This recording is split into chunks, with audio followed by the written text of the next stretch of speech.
Where would Ace Bailey go in this lauded 2026 NBA draft? And find out which player from this class fits best on our beloved Utah Jazz. This is Locked On Jazz.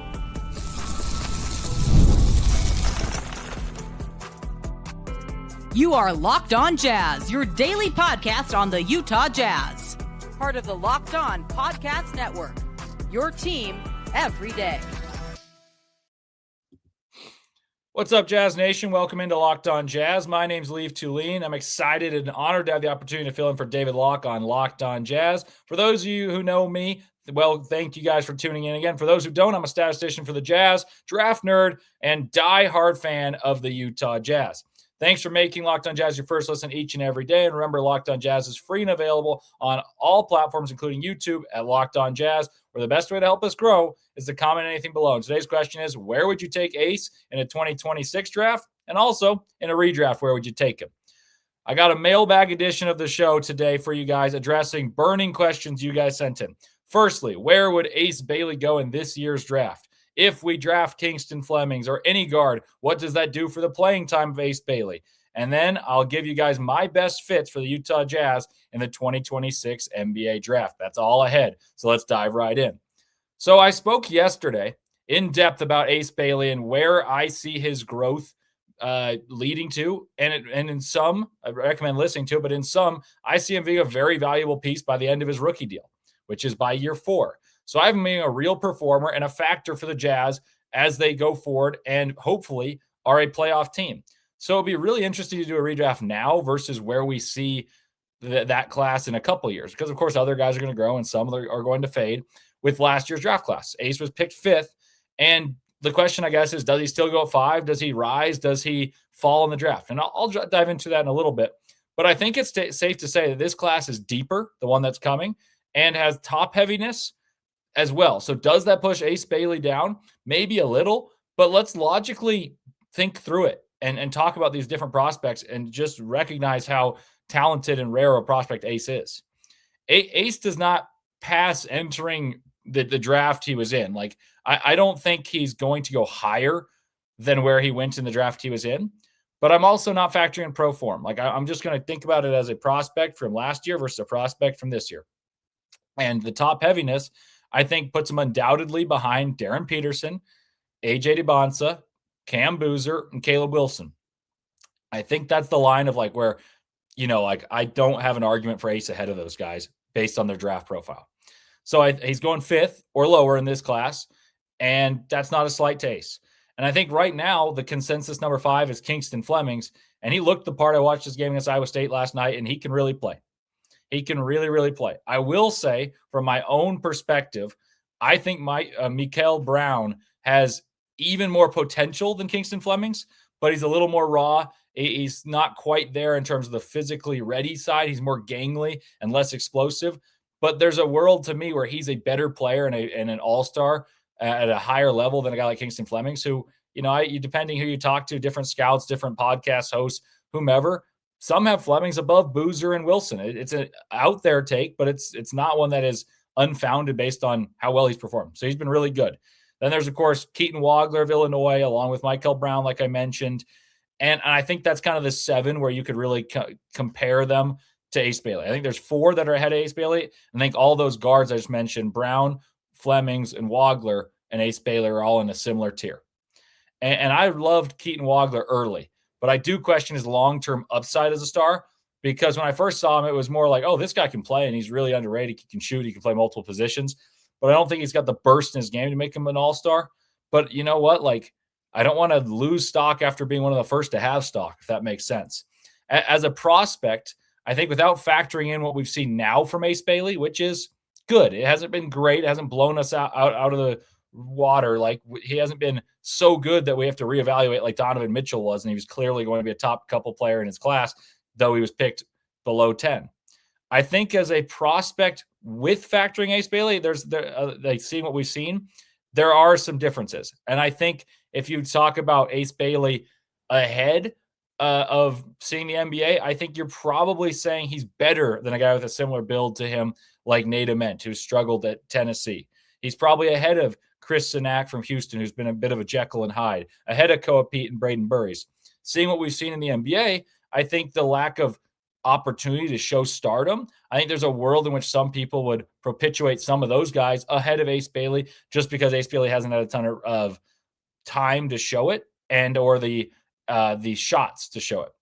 But the takeaway I leave with is not like, oh shoot, Ace isn't very good, and therefore this class is going to push him down because it's a better class. Like last year's class was really good, and Ace is probably a top 5 pick. We'll go through that in a moment.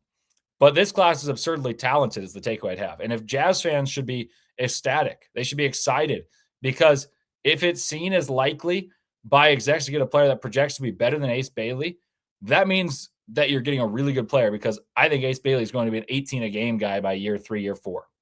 Now, as a fun exercise, let's follow through and seeing what I have seen from Ace. I'm going to project him forward, and then I'll put him into this class. Like I'm going to say, okay, I think he's going to be an 18 a game guy in 3 years. What will he do? So I think in the 2026 class, knowing what I know about Ace now, I think I'd take Ace 5th. I really do. I think I'd take Ace, and him being 6'9" over Kingston Flemings, over Michael Brown, because he's 6'9" and can really shoot the ball, and he's shown upside for defensive ability, upside for rebounding. So I would take him over those guys who I think it's harder to become a star when you're at 6 foot. Kingston Flemings is listed at 6'4". I think he's about 6'2". Maybe he's somewhere in between that, but it's harder to become a star in that. And I think there's just a ceiling that Ace can reach that is really good. And I think his floor is higher, more specifically. Like I think his floor puts him in a different tier. So if you look at that, I think you're getting the 5th best player from this past class and maybe the 5th best player from the next class. That's pretty good. Now, if you go to the 25 class, I think it's pretty clear. It's Flag at 1, Con at 2, Harper at 3, VJ, Ace, and Coward is a clear 6, and I think Queen would be 7.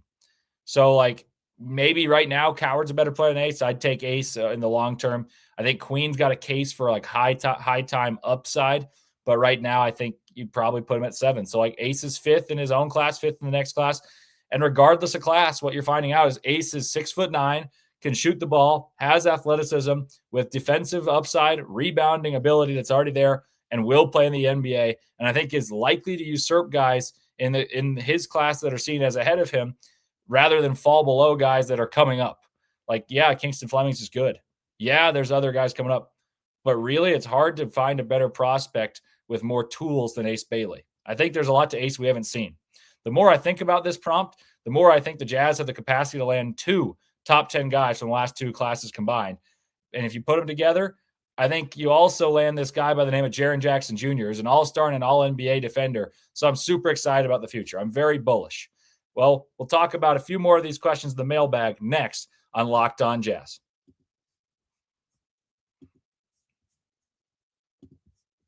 Ever wanted to experience the NBA Finals live and in person? FanDuel is giving you that chance to turn that dream into a reality with their NBA sweepstakes. Here's how it works. Use your profit boost on any NBA future, and you'll automatically be entered for a shot to win an NBA Finals trip for 2. That's right. Flights, tickets, the whole experience. And if you're already looking at the board trying to think about which team can make a deep run, this is the perfect time to lock it in. And now, not only can you pick cash, cash money, but it can also send you the NBA Finals. So visit FanDuel.com to get started and use your profit boost on an NBA future and get entered for your chance to win a trip to the NBA Finals. Play your game with FanDuel, the official sports betting partner of the NBA. And I also want to tell you about Quo. New year, new systems. This is the time when a lot of us look at the messier parts of how we run our business and think, there's got to be a better way. And there is. Streamlining your communication is one of the quickest upgrades you can make. That's why today's episode is brought to you by Quo, spelled Q-U-O. Yeah, that's Q-U-O, the smarter way to run your business communications. Because when your team is reachable, organized, and communicating in one place, you're not just working cleaner, you're creating more opportunities to connect with customers. Your whole team can call and text from one shared business number. That's a super nice perk, so nothing gets missed by anyone. And everyone sees the full conversation thread, which makes replies faster and more personal. It's no surprise that Quo is the #1 rated business phone system on G2, the trusted one by more than 90,000 businesses, from solo operators to growing teams. So make this year where no opportunity and no customer slips away. Try Quo for free plus to get 20% off your first 6 months when you go to quo.com/lockedonnba. Once again, that's quo.com/lockedonnba. Quo, no missed calls, no missed customers.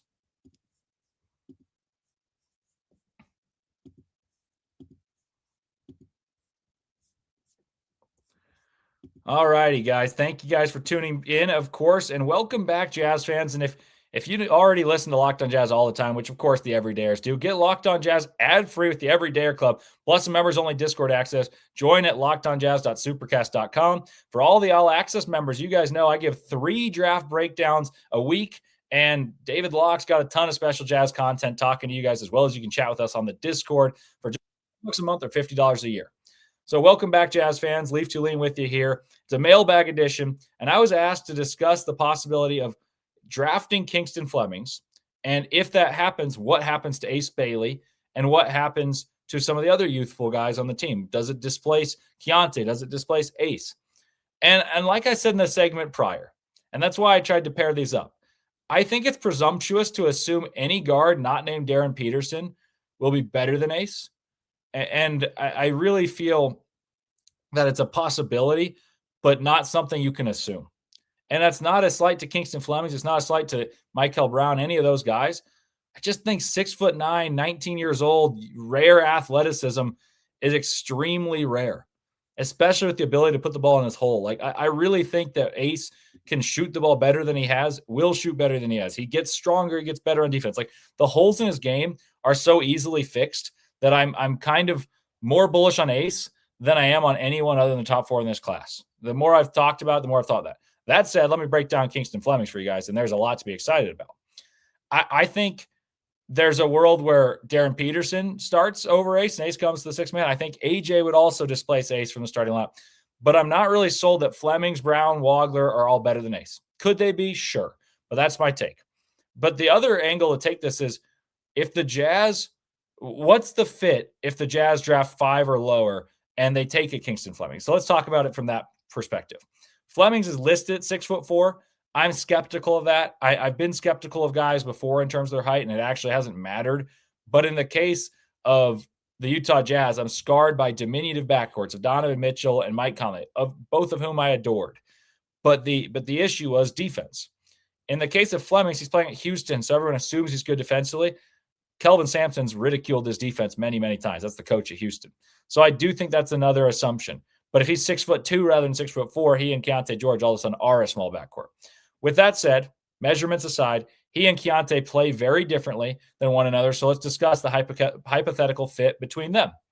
Flemings can play off the ball, but thrives mostly when he's on the ball and gets downhill, especially going to his right hand. And he's got a very, very nice mid-range pull-up game. And I want to be very, very clear with the next thing I'm going to say. He is not Derrick Rose. He is not Derrick Rose.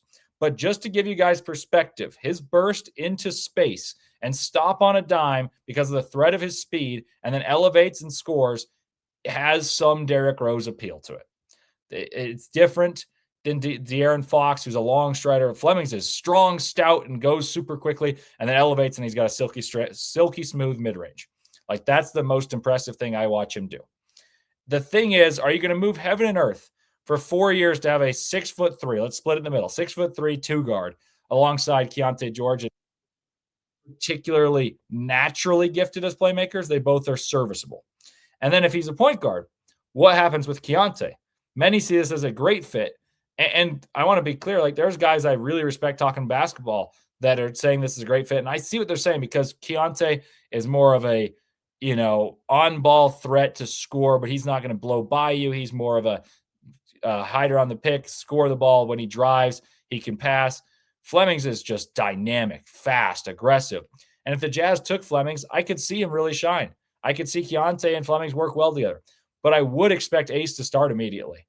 I would expect Flemings to more displace Collier than Ace or Keontae, at least in the short run, and then run the second unit. And if he thrives there, then it becomes a discussion.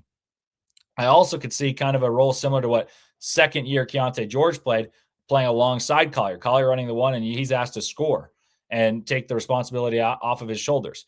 You don't want to take a top 5 pick and ask them to run a second unit, though. So it's an uncomfortable situation. So the fit is there, and I think he's the most likely to go number 5. the interesting part is some people really adore this fit. And I'll give a name you guys know well.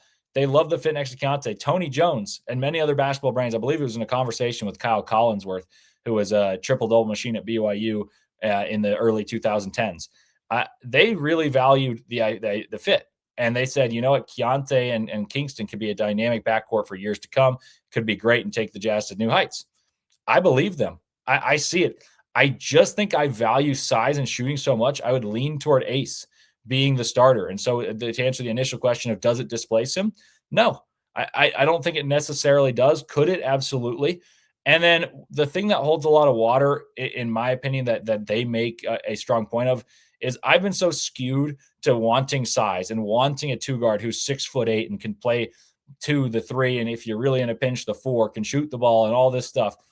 But the Jazz are fully committed to winning games next season, and they got Jaren Jackson to complement Lowry and Kessler, and all of a sudden you got so much size in that front court. I do think the size of the backcourt matters less than it did when I was complaining about, Royce O'Neal was 6'4" playing the 4. And so the size of the backcourt really did hinder the Jazz. And I think I had this overcorrective measure trying to fix it. So the one thing I'll say and fully acknowledge is I'm overcompensating about size due to licking past Jazz wounds. And maybe having Lowry, Jaren, and Walker in the front court does not necessitate having a big 2. It makes it a luxury, but it does not necessitate it. And maybe Kingston Flemings and his dynamic ability to get downhill creates space for guys like Jaren and Lowry who can shoot the ball, throws lobs to Walker Kessler. Like, I can envision the fit. But I think the word of displace and what happens to Ace Bailey for the sake of a guy in Kingston Flemings I'm not fully sold as a better prospect is a tad presumptuous. I think it would take a special player to push Ace Bailey to the bench. And Flemings is really good. I think there is a world he and Mikael Brown are better than Ace Bailey. I think there's a world where Kingston Flemings isn't the best point guard in this class, and it is Mikael Brown. And then they're both all-star caliber players. Like, that's how good this class is. But I'm not sure I'm innately in love with the fit of Keontae and Flemings. Like, that's one of those ones that is wait and see. But the second part of the question is really interesting. I think will become more clear when the Jazz try to win. Like, when you ask me about who's the best fit, it becomes, okay, when the Jazz are trying to win, it becomes pretty clear who's helpful to winning. But when you're trying to lose, and I understand, like, we've had this whole tanking conundrum called out by the league, and it's stupid and all that. But let's call a spade a spade. The Jazz were not intending to make the NBA Finals this season. They were not intending to make the NBA Finals any of the last 3 seasons either. So when you're not having that as your aspiration to hoist the Larry O'Brien trophy, I think it's harder to evaluate who's helpful to winning. And I think because the Jazz will absolutely be geared toward winning next season, it'll be more clear what fits work best for the Utah Jazz soon. And it's hard to evaluate now who fits with what, because you don't know how many of these guys fit with what the actual plan is going forward. So that leads me to the next question. And I'll answer this next. Who are the best fits for the Utah Jazz? And I'll do my best to decipher through and tell you why I want these guys on the Utah Jazz per each pick. So we'll touch on that next on Locked On Jazz. Workplace chaos, deadline stacking up, inbox overflowing, and there's one position sitting vacant, sitting wide open. When the pressure's on, you need the right hire. This is a job for Sponsored Jobs. That's Indeed Sponsored Jobs. It helps you reach the people who actually fit what you're looking for, skills, experience, location, so you're not just hoping the right candidate stumbles across your post. And here's a stat for you guys. In the minute I've been talking to you, companies like yours made 27 hires on Indeed, according to Indeed data worldwide. So if you're hiring, spend less time checking, less time searching, and more time interviewing candidates who check all your boxes with Indeed Sponsored Jobs. And that's right. Spend less time searching, more time actually interviewing the candidates who check your boxes. Less stress, less time, more results. When you need the right person to cut through the chaos, this is a job for Indeed Sponsored Jobs. And the listeners of this show, Locked On Jazz, will get a $75 sponsored job credit to help get your job the premium status it deserves at Indeed.com/podcast. Just go to Indeed.com/podcast right now and support our show by saying you heard about Indeed on Locked On Jazz. Indeed.com/podcast. Terms and conditions apply. Need to hire? This is a job for Indeed Sponsored Jobs. Welcome back. Leaf Tulane with you here on Locked On Jazz. And without further ado, here are my best fits for the Utah Jazz. My first inclination was to say AJ DeBonsa because I think he fits perfectly in terms of size, individual creation. That Lowry, like if Lowry's a wonderful player, if you were to knock him, it's because he cannot separate. And you say, well, his size allows some stuff. Well, AJ has that stuff that Lowry lacks in terms of creating his own separation. AJ can pass, he can operate in the mid-range and can do pick and rolls and much more. I love his fit with the Jazz, both positionally. I don't even often care about the narratives about, he's a Utah guy in terms of he's been in Utah for high school, he's been in Utah for college. But I do think he's accustomed to the quirks of Utah and seems to gravitate toward it, and it bodes well.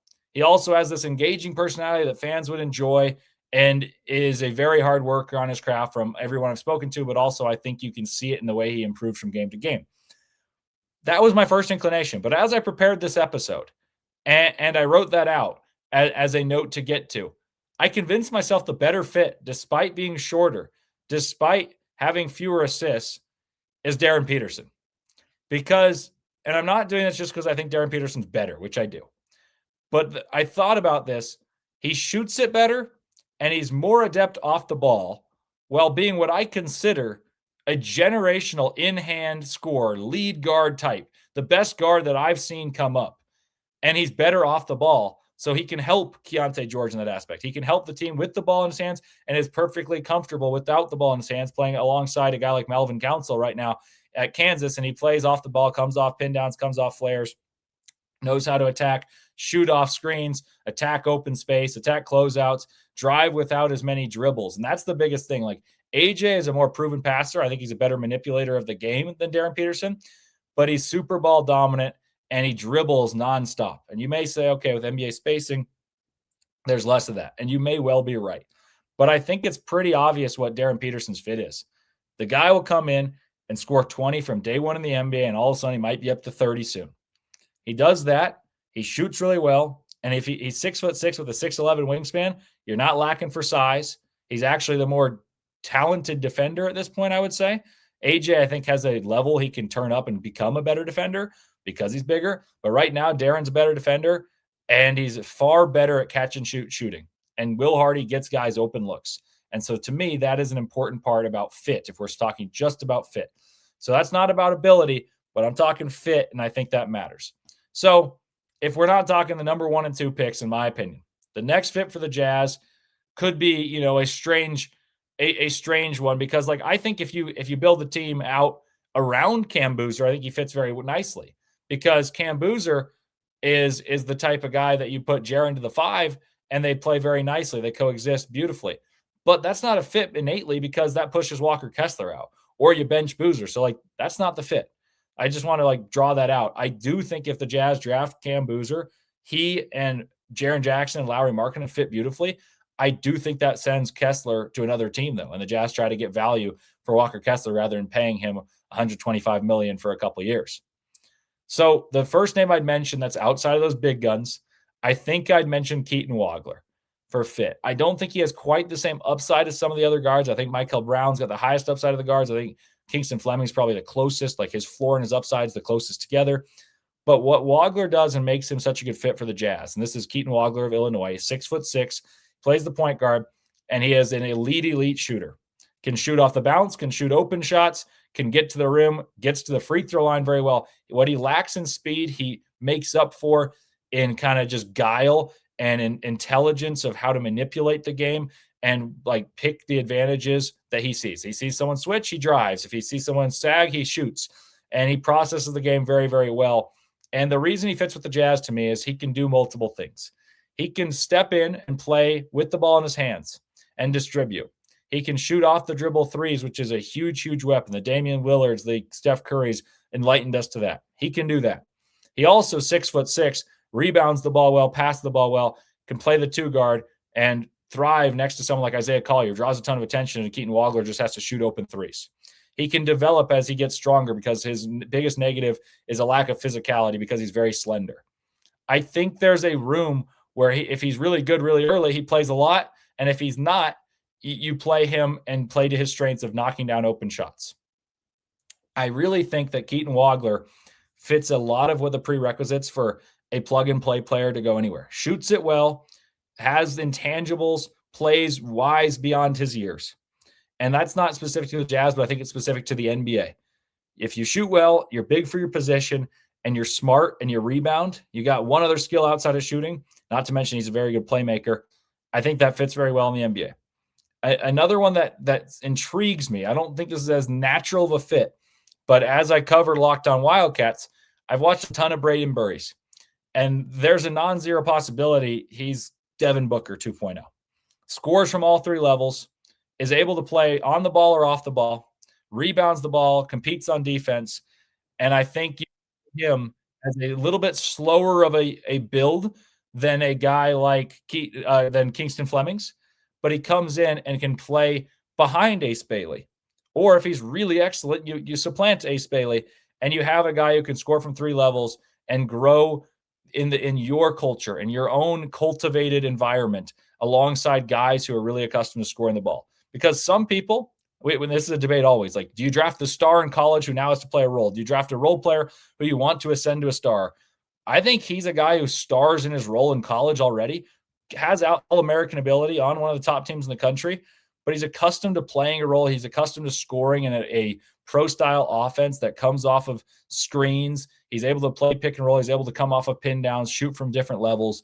I think if I were to choose outside of the big guys, AJ and DP, I think Wagler and Burries make the most sense to me within the top 10. Well, that'll do it for me today. Thank you guys for tuning in to Locked On Jazz. We got a fun one for you tomorrow. I think I'll reveal my big board. Maybe do another a little bit of a Locked On mailbag. So make sure you subscribe and follow Locked On Jazz so you get all the latest episodes. And you can find me on Twitter as just Leaf Tulane. And you can talk to me about the Jazz. You can talk college hoops, whatever it may be, NBA draft. I'm happy to engage with you guys there. And if you never miss an episode, the Everydayer is built for you. So go to Locked On Jazz and get Locked On Jazz ad-free, plus members-only Discord access and more. Just head to LockedOnJazzSupercast.com to join the club. And for those of you on video, we make sure we send you to the first ever 24/7 national NBA YouTube channel on audio. Make sure you make your second listen NBA game night on Locked On NBA. So thank you guys for tuning in. And as always, go Jazz.